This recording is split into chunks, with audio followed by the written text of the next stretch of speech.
So another very early step in the piece to purchasing a home is choosing your realtor team. And that is a big decision that you will have to make.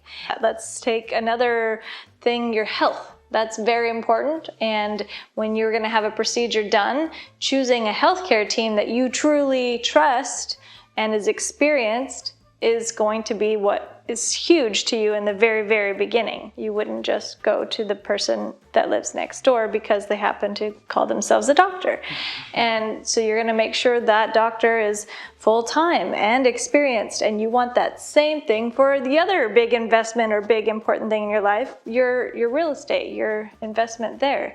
So there's a million realtors in the area.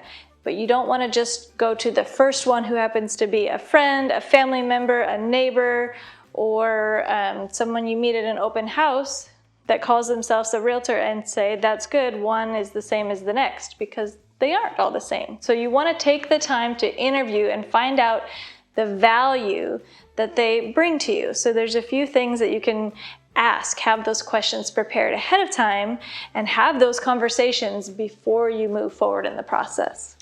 So I don't know how to tell you how to pick which agents to interview, but maybe you can get recommendations. There's lots of people you could meet that might have recommendations of who they used, or if you go online, you're going to get overwhelmed, and not all those recommendations are genuine. Also, just know that as well. There's a lot of networking that goes on, but good or bad, identify some people that you kind of have a good feeling about, and then interview. Maybe two or three, or whatever feels good for you. And have a list of those questions. It's funny, we'll sit down with people and we'll say, so do you have any questions for us? And we'll be like, well, what questions should I ask? So we're like, okay, well, you should probably ask us, how long have we been real estate agents? So I think that's a good one. How much experience does that agent, or in our case, agents have?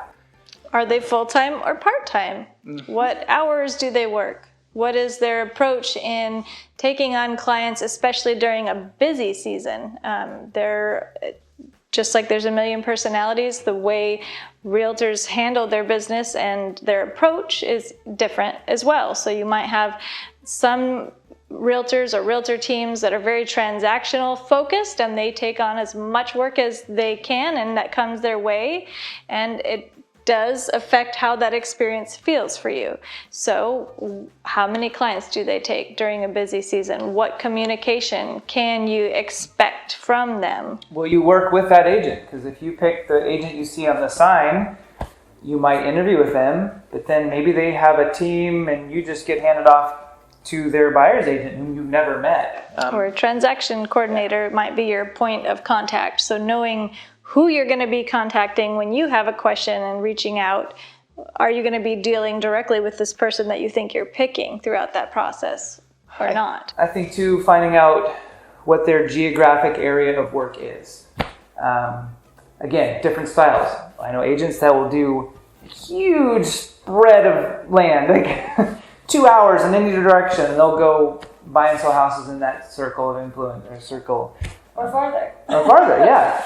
So do you want to pick someone who's local to that area? Generally speaking, it's going to be better to pick someone who specializes in that area. Just again, using the healthcare perspective, not a general practitioner. If you're specifically looking for your thyroid, you're going to want to see an endocrinologist. Right. So someone who specializes in the area will be important. And I think, again, we talked about value, so directly ask them, what value do they bring? You're not looking for someone just to open a door for you and then handle the paperwork. Or at least I don't think that's what you're looking for, but that is what a lot of people end up getting. So you want to know, is there going to be any other value that's brought to the table? And of course, personality is huge, because if you align with somebody in how they feel, their energy, and personality, you're going to be working together a lot. So I think kind of having that click together really helps.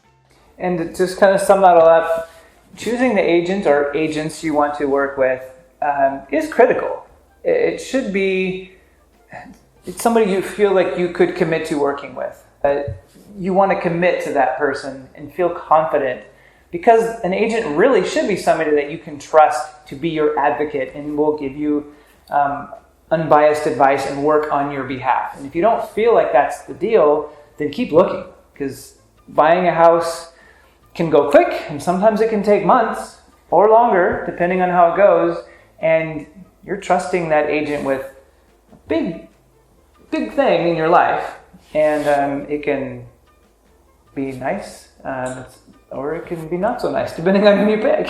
That has a big bearing on how the whole thing goes for you. So that upfront legwork, taking the time to have those conversations and go through these questions, will pay off, tenfold down the road. Many dividends headed your way, just doing that extra work. Trust me.